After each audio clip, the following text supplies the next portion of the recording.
با نام خدای مهربان سلام، نور، برکت، عشق و زیبایی در خاندانتان. امیدوار هستم همگی خوب و صحت و سالم و بردم هستید. برنامه نوبتی کتابخوان است. یک برنامه ویژه داریم و هم صحبت من هستند استاد عزیز نویسنده، عضو اتفاق نویسندگان. استاد با برنامه خیلی خوش آمدید. تشکر که دعوت رو پذیرفتید. اولا بگویید که چه حال و احوال دارید و زندگی رو همچون یک نویسنده، یک ادیب چگونه پس سر میکنید در کشور و حال و احوالتان چگونه است؟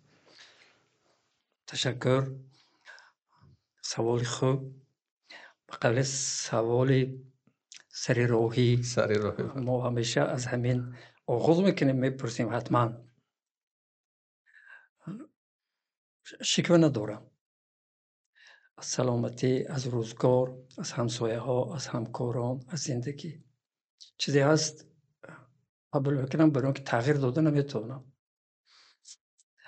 و برای ما مهم، خیلی مهم است همین صلح و آرامی بودنش و دیگرش می شود و شده سود است. استاد بعضی افراد شاید مثل ما از بعضی مسئله ها ناراضی هستیم یا شکایت داریم، فکر میکنیم طبیعت خوب نیست برای یک انسان. از بعضی مسئله ها خوب ما هم طرفدار صلح و آرامی پایدار در کشور هستیم، ولی با بعضی مسئله ها راضی نیستیم و از بعضی مسئله ها شکایت داریم.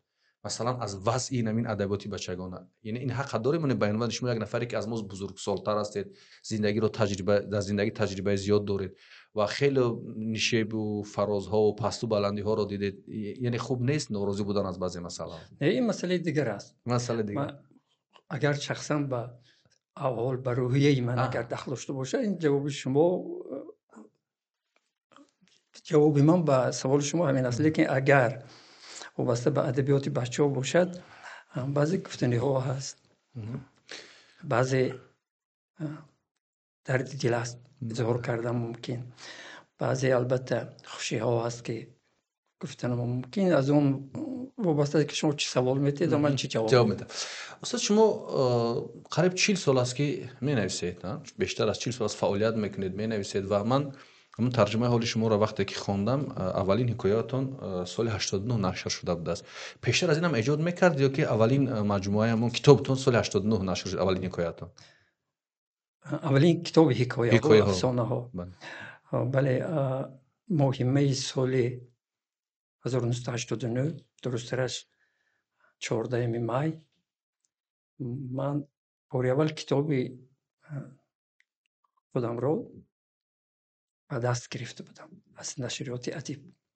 لیکن ایجاد نوشتن از سال 1979 اساسا تقریبا از همون وقت، خیلی پیشتر هم بود، لیکن جدی با ایجاد افسانه شرقک و غربک.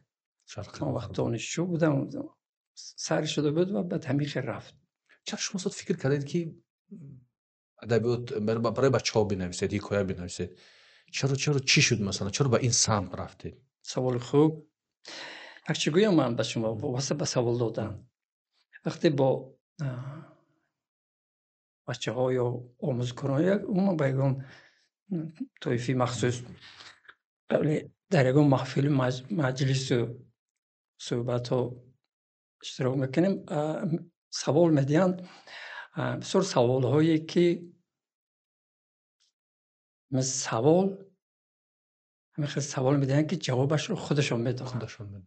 مثلا کتاب اولین شما کدام بود؟ این سوال است. البته این بدی ندارد، لیکن وقتی که ادیب در نزد دیگران، بخصوص در نزد خواننده هایش، 1 ساعت است همگی یا 2 ساعت است، این سوال داده والا که باید دونات که اما کتاب اولش چی بود؟ اون پیش این جدید بود معلومات داشته باشه در این باره. باید یک سوال های دیگر. مثلا در شهر کلاب یک خواننده از من پرسید که شما در 2 پاویست خود یک نام دارید، دلاور، هم در قصه دروغ و هم در قصه های ایام تعطیل. چرا خطا کردید؟ این سوال است. بله. خب سوال شما این بود که چرا محض به سمت ادبیات رفته در بچگان؟ چون وقت شخصیت ها نویسنده بودن، شهرت داشتن و این یک ولوله ها بود و مثلا وای ملی بود، شخصیت های بود، ولی از ادبیات بچگان کم شخصیت ها اون وقت ما در تاریخ البته ما میدونیم، شاید شما داشتید الگویی ولی ما نمیشناسیم امروز و از کم مطالعه از نشناختن است. چی چیز باعث شد شما روید حکایت نویسید، افسانه نویسید؟ من معلمی صنف ابتدایی هستم، یعنی دانشگاهی آموزگاری شهری خودچند، فاکولتی پداگوگیک و متدیک تعلیم ابتدایی را تمام کردم. من میدیدم که برای بچه ها حکایه کم است، افسانه کم است، افسانه مؤلفی، افسانه خلق زیاد هستند. یعنی که برای خواننده بخصوص صنف 1 و 2 غریب چیزی نیست، غریب چیزی نبود. تماش میگرفتن از ادبیات جهان. فرض کردیم در کتاب الف با یحیی و مدیار بود در همون سالهای ما همین چی از نیکلیف تلستوی گرفته شدگی است. یعنی ما نداشتیم، چون که حاضرم ندارم. عموما چی تا سال 1955 هست فقط مرسید مرشکر بود. بله.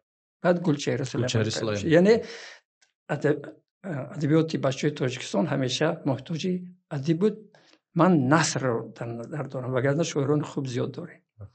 و من بعضا البته مکتب می رفتیم، درس‌های عملی می شدم در وقت دانشجویی و من بعضی چیزها رو می نویسم. یکایی خورد یگان چی، بعضیش خوب می شد، بعضیش رد می کردم. این یک سبب.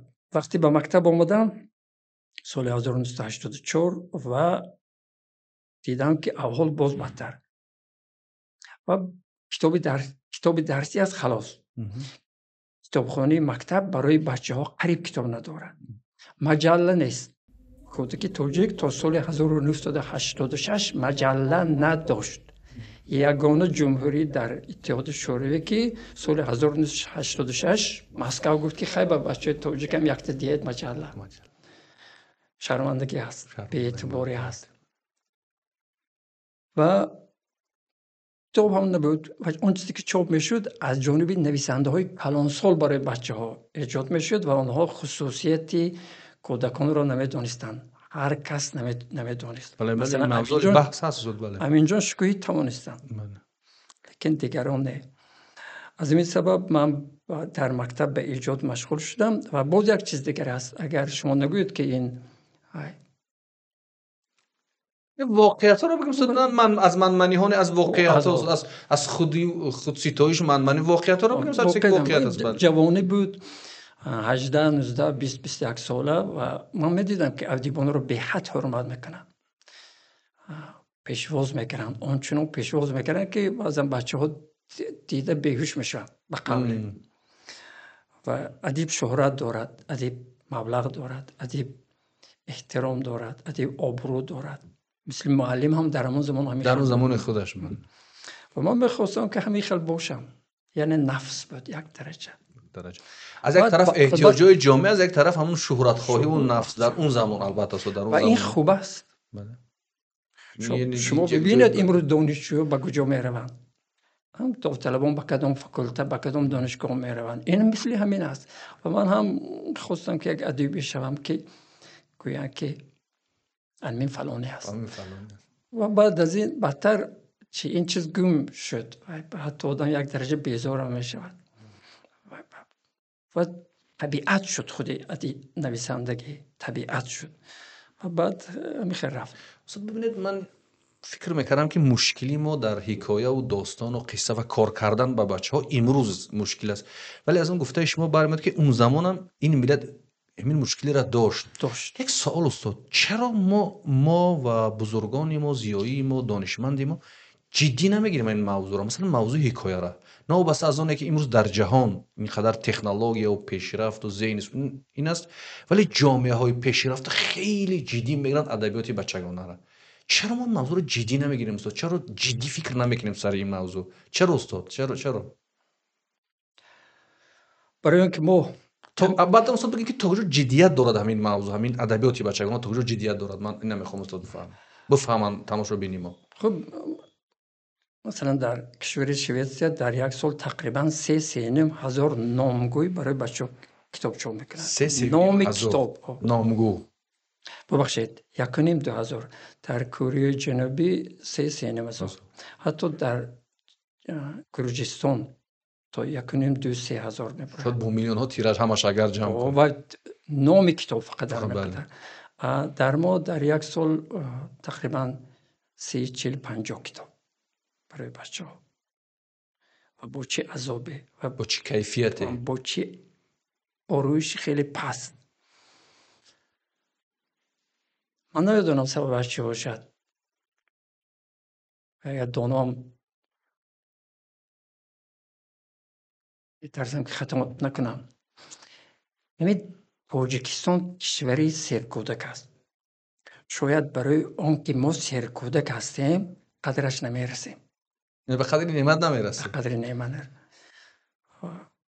بعد مادری تاجیک کتابخانه است. اصلا کودک رو کتابخانه کتاب دوست میکند. اویلا مکتب نه. این یک دورت یک نفر گپ میزنه که متخصص هست، یعنی باید درست فهمن اودیتوریا متامشو بینم. اینش تجربه داره در انسان صد گپ میزنه. ما در کره جنوبی بدیم گفتن که در یک صنف 60 خواننده است و 55 نفر قریب همه اعلا میخوانند. من گفتم معلم دیوانه نمیشود؟ در ما 30 35 40 نفر رو میگوییم که این صنف میترکد. گفتن که نه. برای چی؟ گفتن که 70% مادر کار میکند و از 170 مادری کوریایی بعد از اون که فرزنددار میشود ترک کار میکرده است که فرزند سزاوار وطن کشور تربیت کند. لیکن در ما کتابخانه نیستند. ما کتابخانه هستند. من میرفتم بیگاه بود در کوچه سئول، از روبرو یک گروه جوانان می آمدند دیوانه می نمودند. در نظر من شوخی خنده بازی می بودند که شاید بی خود باشن، مست باشن، چی باشن. و یک طرف گرفتم خودم رو که صحت سلامت به کتابخانه برگردم و وقتی نزدیک آمدن دیدم که در همشون در کتفشون برخالته دارند و از برخالتی لطگی بود و دیدم که کتاب دارم و بعد کم رفته دیدم که از کتابخانه برآمدم. و وقتی که ما کتابخانه نیستیم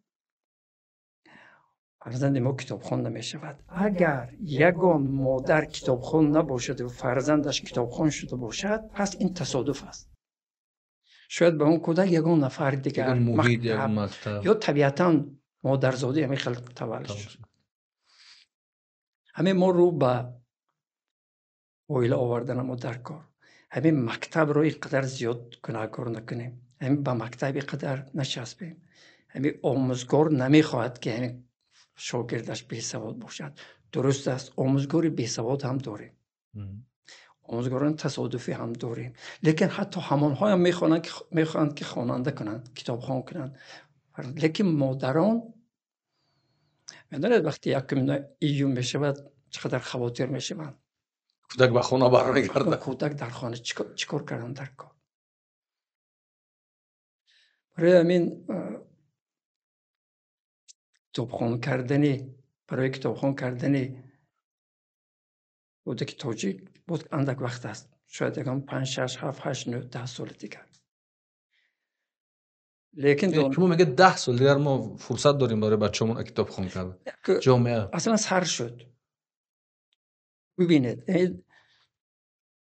سال پیش از این بچه‌ها از روی گل گیاهی کنار راه شهر دوشنبه خزیده میگذاشتن و پایمال میکردن. خوب از این گردش فرودگاه تا همین صدبرگ یگان وقت گلزار نبود. وزیر کوچه ها سرب سیبو گلزار هستند و بچه ها پایمال نمیکنن. برعکس کلان سالا کردنشان ممکن است. همین شد که پس اگر ما اعتبار دهیم اندک جدی در کریم کار رو میشود. برای که اینجا چند نفر از استادانم در این منبر جای شما بودن سخن میکردن از وضع کتابخوانی و علم و دانش یک نسل امروز نگرانی دارن و نگرانیشون خیلی جدی هم هست.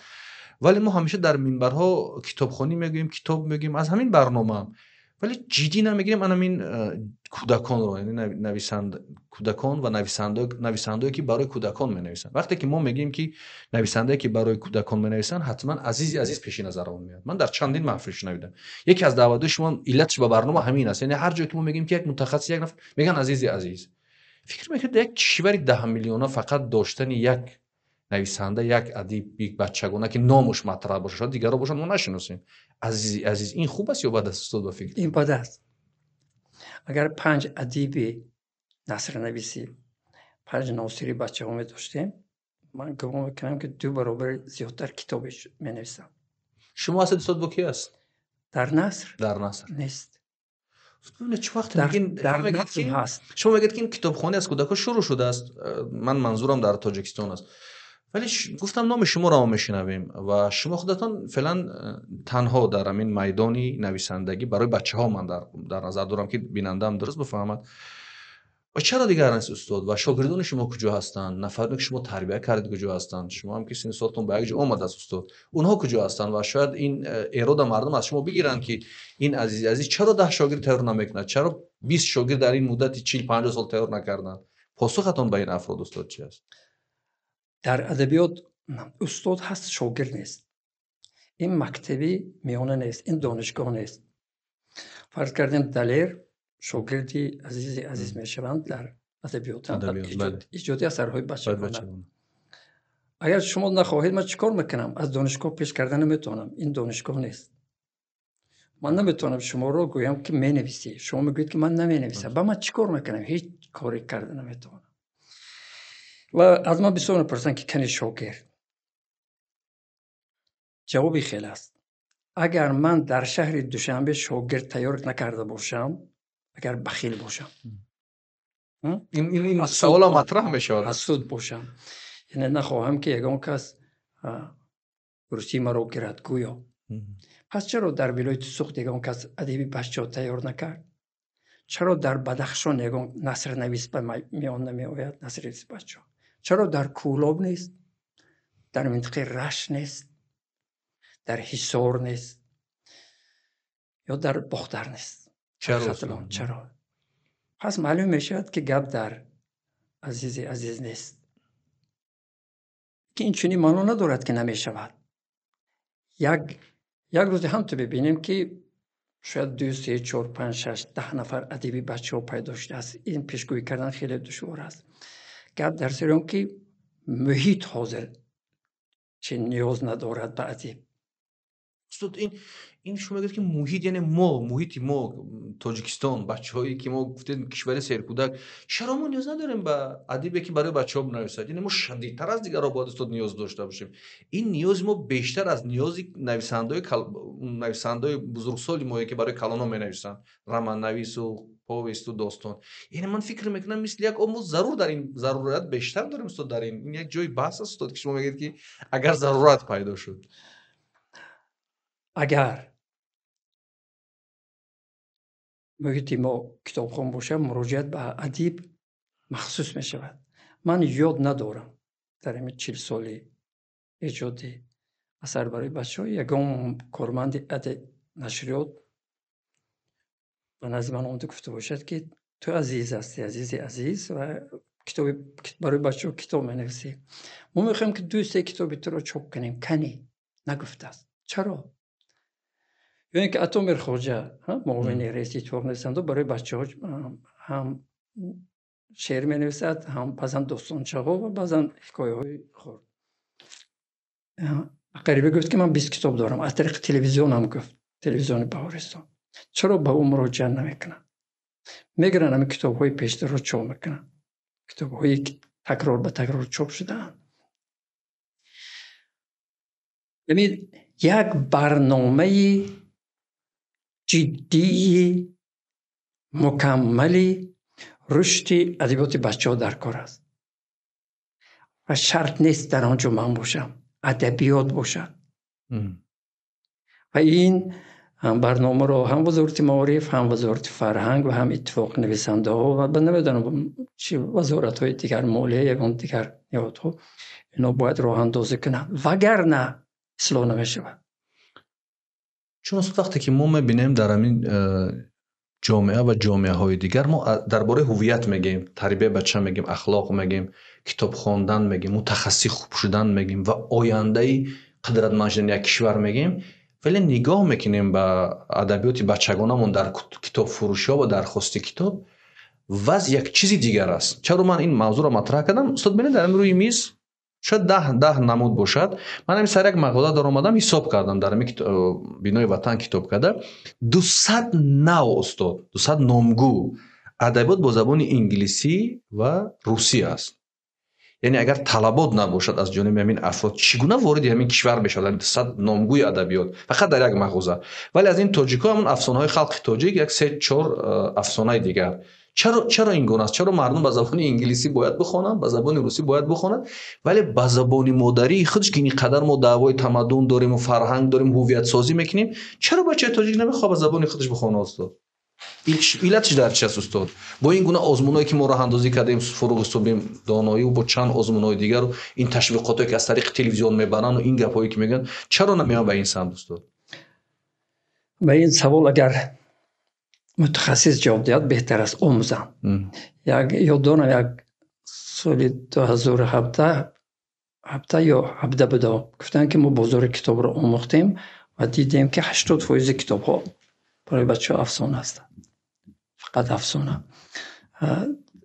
در همین 20% دیگر حکایه هاست و همان جالب نیست. اگر چوب کنیم یک محیطی برای بچه، یک محیطی نمیدونم چی گفتم، ممکن باشه ادبی یا بدی، اگر ساخته توانیم آنها کتاب خوان میشوند. چرا؟ آنها کتاب میخوانند، وگرنه کتاب خوان هستند در تمام عالم، حتی در مداگاسکار، حتی بچه های بوشمن، در دور دسترین، در نمیدونم شمال کانادا یا در سیبیر، همه اسکیموس های من این چوکچه های دیگر هستن که همونا بچه های همونا هم کتاب خوان، کتاب دوست دار هستن. طبیعتاً کودک کتاب رو دوست می‌دارد، ولی در سن 10 11 12 بعد برباد می‌دهیم، ما برباد می‌دهیم. از این سبب کودک همیشه کتابخوان است. خیلی میتونن که تا سنف 6 7 کتاب خورن، لیکن ما کتاب چاپ نمیکنیم. 200 دانه کتاب چاپ میکنیم. شرمندگی 5000 نسخه چاپ کردن کتاب در تاجیکستان شرمندگی است، مخصوصا برای کودکان. ما 3 میلیون خواننده داریم در مکتب. باید عدد نشر تعداد کتاب بچه ها کمترینش 10 و اگر متخصصان آموزند و اگر پهن کرده توانند و اگر مغازه کشاده توانیم و با مرغاب هم کتاب رو دسترس کرده توانیم، ما باور داریم که 30-40 هزار تعداد می شود. و در اون صورت ادیب هم یک حق قلم میکرد و نشریات هم درآمد میکنه، صاحب درآمد یک مبلغ می شود و در اون وقت بعد گردش پیدا می شود. همین چی میگن استرکتور، یا ساختار. همین درستش ما اصولی طرزی پهن کردن و دسترس کردن کتاب رو نداریم. من کتاب چاپ میکنم، خوب من چه 2 هفته پیش من کتابی نو چاپ کردم، معین قصه من کوشش کردم یک درجه زمانوی باشد. در اینجا مثلا یوتیوب است، یک معین سخنگوی است، مکتب است، هنگامه، مردم ناراضی و یوتیوب میپرتویند، خریدار میآید، چایخانه چی میآید که این معین رو گرفته با چایخانهش برد، بچه ها مقاومت میکنند و غیره و کذا. یعنی برای امروز است، از مبلغ خودم و همه که 300 نسخه چاپ کرده توانستم، کجا برم فروشم؟ من برای اون چاپ کردم که همین کتاب یکی گم نشود از کامپیوتر. خیلی بعضی ها توفه کردن، دیگر تقریبا 200 نسخه ایستاده است. چرا اگه نشریات آمده نمیپرسد، نمیکرد، چاپ نمیکند؟ من نمیگویم که فقط عزیز رو پرسن، از به عزیز مراجعت کنند، لیکن گرند کتاب های دیگر ادیبان رو جستجو کنند، پرسند. درباره همین کتاب نواتون معینه نقل کردید، یه به خاطر ما دوست ببینید، شما گفتید که ما مردم اصلا کتاب خوانیم، اگر که بچه ها را در نظر داریم، یعنی بچه های همه دنیا. و یک زن، یک خانم اومد یک کتاب نوشت با نام اما هری پاتر، میگن گری پاتر، دنیا را تسخیر کرد و از این ادبیات بچگانه با دلار میلیاردر شد. یعنی یک قصه، یک زن در خانه قصه کودکان نوشت و این اومد دنیا را تسخیر کرد و شد یک انقلاب برای یک کتاب برای کودکان، برای بچه‌ها، برای نوسان. و چی میشود در یک کشوری که صاحب تمدن است، صاحب تاریخ است، صاحب حافظه است، صاحب بدیل است، صاحب فردوسی و این همه شعار و گپ است، نمیتونه اصلا 20 کتاب بیاد برای کودکاش چاپ کنه. نمیتونه مثلا از 4 شاگرد درست در این سمت تربیت کنه. نمیتونه کتابای مثلا از با 300 هزار نشر شود. بس علت چه بگیم که مثلا چی است این عاملاش و چی کارها را باید انجام بدیم که حداقل 10,000 شاید کتاب باشیم، حداقل 20,000 شاید چی کار باید بکنیم است؟ همین برنامه رشد ادبیات بچه ها باید راه اندازی شود، قبول شود. خود پیشوای ملت باید زیر نظارت کردن یا امر مخصوص دهند و در آن صورت یگان تغییرات شدنش ممکن است. و بعد وقتی که برنامه می شود، آدم راه‌های عملی گرداندن همین برنامه رو جستجو میکند و میبیند که کتاب پخش کردن نمیتوانه. یگان کس نمیتواند که لااقل تا فیض آباد کتاب برد. سه کتاب فروش میرند کتاب میبرند. بعد میگن که چیکار کردن در کار؟ همین در تاجیکستان در زمان شوروی پالاتی سودای کتاب بود. نمیدونم شاید نامش اگر اندک شاید خیلی خوب یک دیگه کتاب حاضر هم هست لیکن اصلا نیست. فهمیدید این چون که کاری نمیکنه. یا من دو سه روز قبل یک گروه ادیبان کاروان کتاب تشکیل کردن و رفتن به منطقه کولوب به باختر. حال میروم به سوخت، بعد به بدخشان ماه ایون یا ایول ادیبان کتاب چاپ کردن و اکنون میبرن پهن میکنن، تقسیم میکنن و همین هم تعداد زیاد نه. این خوب است لیکن بغیر از این باز روح دیگرش پیدا کرده. این امروز ادیب خودش موضوع میابد، مثلا کتاب مینویسد، کتابش نشر میکند و مجبور است به خودش این کتاب بفروشد. استاد خیلی جهان یک کمی مثلا مدرن پیشرفته است. نمیشه که شما در همین یوتیوب است، تلگرام است، کانال مخصوصی از داشته باشید آدم‌ها از اون طریق بیان مثلا پیگیری کنن کارهای شما رو، کتاب‌های شما رو، اندیشه شما رو، چون این کار خیلی رواج یافته است. چی در ایران، چی در آمریکا، چی در روسیه ما پیگیری میکنیم و یک نظرسنجی رو میبینیم. خیلی خوب است این تحلیلات شما بدن، این کار خیلی خوب است. چرا شما این کارا نمیکنید استاد؟ من یک فکر کردم، گفتن که من در این خصوص فکر کردم، گفتند که مبلغ در کار است. یعنی من باید یک داشته باشم که بعد اینا هر زمان مثلا انداز سپردن در دیگر چی و دیدم که زورم نمیرسد. استاد ببینیم یک برنامه نه کتابخوان داریم، 4 سال شد فعالیت داریم، تقریبا همین کارا میکنیم، ولی یک سومون از کسی گرفتیم و نه یک سومون هم تقریبا میگیم خب هم خانواده و پدر و مادر این دوستا بعضن کمتر کمک میکنه که راهگیرا و اینترنت، ولی در یوتیوب، در تلگرام اگر شما بخواید فعال شید ما کمک میکنیم شما فعال باشید، این صفحه رسمی خودتون داشته باشید، به اونجا همین کتاباتون، همین کاراتون، مثلا اگر روزی همون ما بگیریم 5 دقیقه درباره کتابی معینه شما یک صحبت باشد، یک تحلیل باشد، شاید 1000 نفر بیاد به این سمت کتابو بگیرن. از این سبب که اونا نمیبینن در مغازه. من گفتم استاد 200 نوع فروشنده تاجیک برای چی میارن اگر این خریدار نداشته باشد؟ مثلا ببینید استاد این کتابو ببینید درباره مثلا و علمی اینا ببینید. من پرسیدم که همین سال 55 تا فروختیم، از این تانکه بود است و سامالیات و کایون 55 عدد استاد. این نرخی ارزان است، 150-160 تومان استاد با این کیفیت. وقتی به این ترتیب کتاب چاپ میکنه همدید آدمی کور هم میخرد، همدید همه کتاب میکرد دست خودش میخواند و اون بای میکرد میخواند.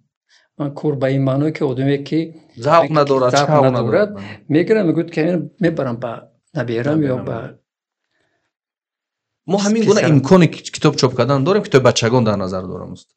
نمیدونم یگان مرتبه لیکن اثرهای داریم که می ارزد به همین شکل به همین ترتیب چاپ. بله این به شک صد به شبهه. درباره گری پاتر چرا گری پاتر رو در اینقدر دوست می‌دارن و دنیا در تاجیکستان یکی از کتابای پرفروش‌ترین بچگان کتاب هری پاتر است.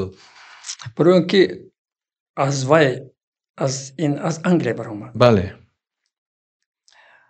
اکنون گوش کنید. وقتی که کودک را از مادرش از تولد خانه به خانه می‌آورد، یک یادداشت می‌دهند در انگلیس. و در آنجا 5 نکته قید شده است. یک تاش این است: با کودک خود کتاب خوانید، با کودک 2 روزه یا 3 روزه. و در اونجا نمیپرسن، نمیگوین که چرا ای چی مامادایا تو ابله شدی من به کودک دو روزه چقدر کتاب میخوانم مادر میفهمد فهمدید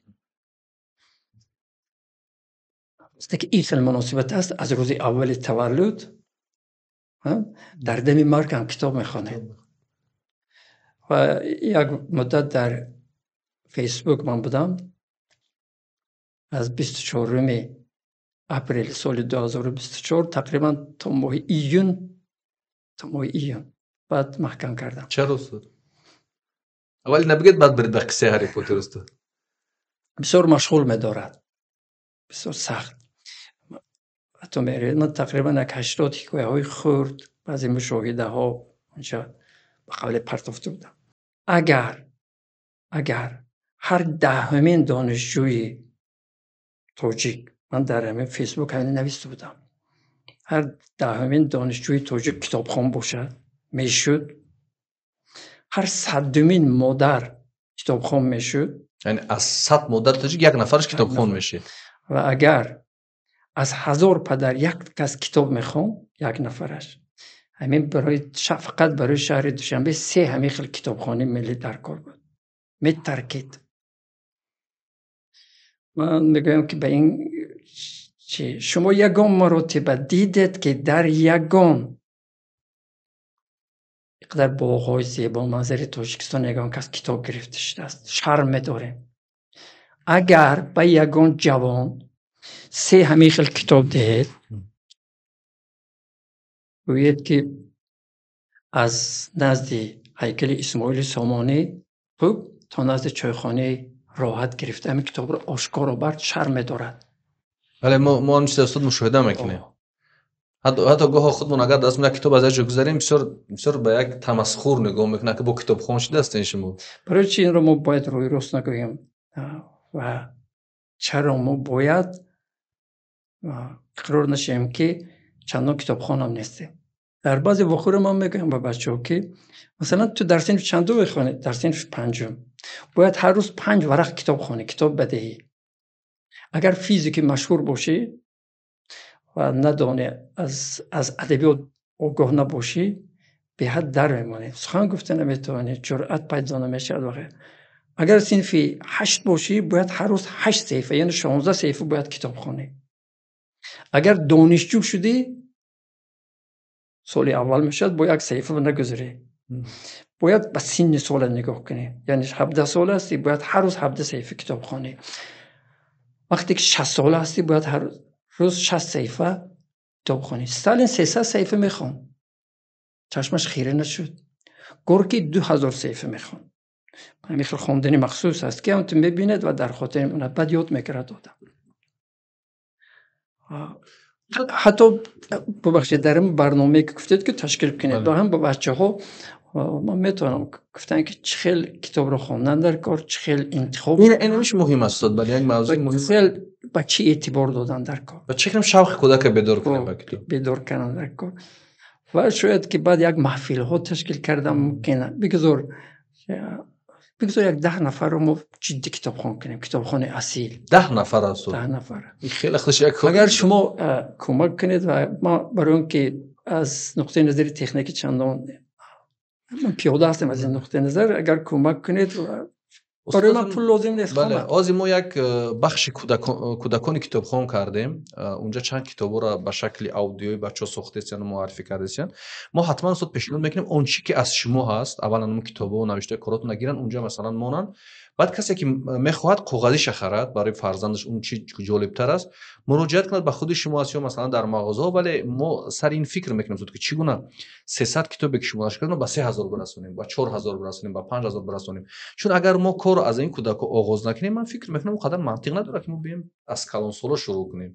یعنی از این زیربینا خانه را از این زیربیناش باید درست کنیم که در آینده درست‌تر بشود. بعضی پدر و مادران همین اراده میگیرن که بچه ما باید شیمی خوند، فیزیک خوند، متمتیک خوند، زمان دیجیتال است با تکنولوژی سر و کار کند و شما هی میگید که کودک‌ها کتاب بخونند. پاسخ شما صد به این افراد چون شما در پیشرفته ترین کشورهای دنیا و در کتابخانه‌های اونها و با نظریه پردازی اونها که در این موضوع صحبت هم داشته دوستان، فکرتون چه است در این موضوع؟ پاسختون به این گونه پدر و مادر چه است؟ با کوه از پایین میبرویم از وادی ягон вақт аз боло ба кӯ чи نرسید. нарасидам. ҳатто агар тавассути парашют ҳам партоед хатари зиёд дорад. ба ягон шах андармон шудам ки ба ягон арча бархӯрдам мумкин намедонам ягон фалокати барои ман аз поин сар кардан дар кор. баъд кӯдак тоза аст, сайфи тоза аст. дар он ҷо бояд ки мо чизи муқаддас нависем. баъд зуд қабул мекунам. ҳамин озмуни фуруғи субҳи донаи китоба аслан барои бачаҳо ташкил шудагӣ аст. ва баъд калонсола албатта ворид шуданд, хуб шудааст, нақш шудааст, лекин мақсад аслан кӯдакҳо аст. Эйнштейн гуфтааст, ин гапи ман нест, Эйнштейн гуфтааст, посух ҳамин сухани Эйнштейн мешавад. як нафар гуфтааст ки ман мехоҳам ки фарзанди ман мисли шумо бошад. Гуфтааст ки афсона хонад. гуфтааст ки не ки мисли шумо бошад. Гуфтааст ки боз афсона хонад. ин ҳайрон шудам, гуфта ман нафаҳмидам. гуфтааст ки баред афсона хонад. ки Эйнштейн гуфтааст чӣ ҷои баҳс? таъсири афсона агарчи дурӯғ аст, вале ҳикмат дорад. ҳамин таъсири адабиёт ба зеҳни кӯдак хеле чи амиқ аст. мо инро бояд нодида нагирем. аз ҳамин сабаб ба падару модаро ман гуфтам ки шарт нест ки китоб маро хонанд. ман худамро муаррифӣ кардан нестам. лекин мегӯям ки хонанд. чаро? ҳамин шумо физикаро ҳам омӯхтан хоҳед, ҳамин ҷумлае ки мехонед барои дарки ҳамон, барои фаҳмидани ҳамон чӣ шумо бояд хонда тавонед. ақлан китобро хонда тавонед. با یک افسانه کودک اینشتین نمیشود، لیکن از افسانه آغاز میشود. اندیشه، فکر، کتابخوانی، محبت. 1000 شعر میخوانید، 1000 حکایه نقل میکنید، قصه های عجایب، لیکن وقتی افسانه آغاز میکنید بچه ها خاموش میشود. از این سبب خیلی شاید یک زمان با خواندن افسانه رو بس کند. اگر افسانه ضرور نمی بود، در آلمان در کدام یک کتابخانه، کدام یک پژوهشگاه علمیش نمیتونم، همین بزرگ جنگل پا 500 وریانتش است، نسخه‌اش است. یک افسانه رو مردم عالم در تمام عالم گرفته تغییر داده با 500 نسخه رسوندن. در امریکا امروز یک عنعنه بسیار رواج یافته است. بابای بیبی ها با مکتب های مخصوص رفته طرزی افسانه گفتن رو می‌آموزند که به نواره‌شان افسانه گویند. نوبسا که دنیا قدر پیش می‌رود دوستان. اینقدر پیش می‌رود. چقدر دنیا پیش می‌رود. دوید پیشروی‌ها همه ظاهری است. در 2,500 آخر 15,400 مرتبه انسانیت به یکدیگرش در افتاده جنگ کرده است. کجا تمدن؟ کنید سیویلیزاسیا. کی رو تعریف کنیم؟ چی جای تعریف؟ ما همیشه همین در لب جر قرار داریم. تمام انسانیت در همه جا. همدید؟ و از این سبب بکتو نمیشود. استاد میبینیم همین کشورهای پیشرفته ده ها شبکه‌های مثل بهارستان ما داریم، شبکه‌های تلویزیونی برای کودکان دارن، یوتیوب و صحیفه‌ها فعال هستند. اینقدر افسانه و کتاب و اینها را نشر میکنند، خیلی زیاد این موضوع را نشر میکنند و جدی میگیرند و بیشتر روی کودک اهمیت میدهند. ولی در ما کمی به این موضوع کمتر اهمیت میدیم استاد. و انمو قصه و افسانه خوانی نابسته که از این دنیا پیش میرد با جدی‌تر میشود. یعنی نیاز انسانیت است، نیاز ما بشریت است که به افسانه ها و قصه ها و داستان ها گوش بکنیم استاد. یا چی از به فکر شما این؟ مخصوصا برای کودکان، برای نسل نو است. با کودک باید از جای آسان وارد شویم. باور میکنید اینقدر چیزی گفتنی زیاد است. این برنامه 3 ساعت دوام کردنش ممکن. من نمیدونم وقتی که آدمی کلانسال با کودک صحبت میکند باید در سطح چشم در یک سطح باشد. شما نباید راست ایستاده گپ زنید و کودک در پایین باشد. یک هیبت میکند. وقتی به کودک صحبت میکنید وقتی چشمان کودک کلان گشوده میشوند دانید که سخن شما به دلش رسید. وقتی که زیادتر میرسد کودک گریبانش رو میکشوید و میخواد که با گردنشان شنود. وقتی که باز بیشتر مقرون میشد کودک دهانش را میکشوید. گوش کم است برای وی. بعد کف دستانش کشوده میشد و پیش خم میشود. همین سراپا گوش و هوش شد میگویند. همین به آموزگار تعلیم داده شود. به پدر و مادر فهمانده شود. نمیدونم یک برنامه مخصوصی رشدی ادبیات کودک یا خودی کودک یا نمیدونم به آویله رو آوردن ما یک کاری کردن در کار که ما تغییر یابیم. استاد در اولی برنامه گفتید که زنها بیشتر باید کتابخوان باشن، بیشتر روی مادرها شدت‌تر حرف زدید، یعنی با شدت حرف زدید و گفتید که اساسی کتابخوان شدن یک کودک این مادرش است و اون از انگل مثال آورد که چقدر برای کودک 2 روزه و 3 روزه هم کتاب میخونن. استاد همینجا خطابتون با بانوان مادران تاجیک چی است برای که فرزندشون کتابخوان شود؟ اندیشه‌تون، فکرتون چی است استاد؟ هر کس در همه جا، در کوچه، بازار، مکتب، مجلس، در بیرون از تاجیکستان در همه جا مادرش رو معرفی میکند. فهمیدید؟ همین بچه چگونه اوچه چگونه بچه نمینه. اوچه بینه بچه چگیر. و این گپ ها هم تو پیدا نشدن. کدام آدم بیکار مونده خیلی نگفته است. مادر نزدیک است مدام. فرزند یک لخت جگری مادر است و مادر همیشه همراه فرزند است. برای مادر میلش خود بی‌سواد باشد وانمود کند که باسواد است و باید کتابخوان کند، گفتگو کند. پدر مادری وظیفه‌اش فقط خوراندن و پوشاندن نیست، انسان تربیت کردن است. این یک انسان ساختن است، این کمال انسانی در رساندن است، وظیفه اساسیش این است. همین میمون هم بچه میخوراند میپوشاند. وقتی بارون میشد بالای بچهش خم میشود که تر نشود.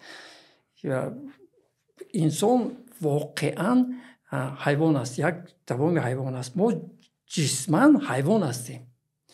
شیر است، پلنگ است، میمون است، سوق است، اکه است، آهو است و چه انسان هم در قطار همونه. لیکن ما شعور داریم. این اون چیزی است که ما را فرق میکنه. اگر همین فرق نکنه دیگر چی؟ فقط همین که این مراد فقط خوردن و خفتن و زیستن باشد و این معنویات همراهش نباشد، پس فرق میون یک چرپو یک انسان چیز نموند. استاد در آخر صحبتتون برای برنامه کتابخوان مخصوصا برای کودکان کتابخوان خلاصه کنید و برنامه رو به انجام میرسونیم. استاد یعنی خلاصه پیشنهاد، پیامتون، اندیشتون برای آن که ما چیکار کنیم که جامعه ما مخصوصا مهر کتاب و کتابخوانی رو در کودکان از نورسی در دل بچه‌ها جا کنیم، چیکارهای را به انجام بدیم و خلاصه شما، پیام شما برای بیننده برنامه کتابخوان چی است استاد؟ یک آزمون فروغ صوفی دانایی کتاب است. اینقدر بچه ها رو به کتاب رو آورد. بعضا میگوین که پول داده کتاب خوان کردن بچه نادرست است. درست است.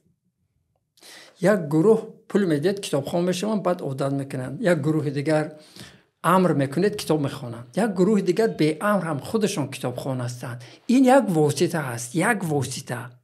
خب شما پیدا کنید واسطه های دیگر را. هر کس یک واسطه پیدا کند برای کتاب خوان کردن فرزندش. لیکن کتاب باید باشد و انعی خل باشد. کتاب باید زیاد باشد، رنگارنگ باشد.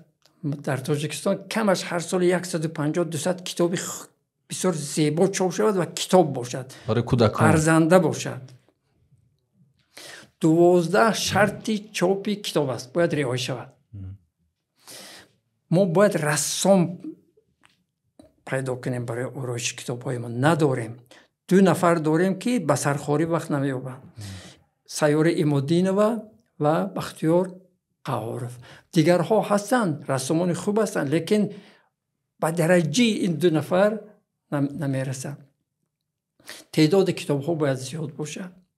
من نمیدونم همین کار کردن در کار که همین بچه اگر همین قدر کتاب نخونده باشد، فرض کنیم در صنف 5 نگذارد به صنف 6، برایش در امریکا، در فرض کنیم انگلیا یا در کشورها بچه ها از صنفشان میافتند، در ما نمیافتند. برای اینکه اگر یک بچه از صنفش افتید قبر دیرکتر مکتب میکنن.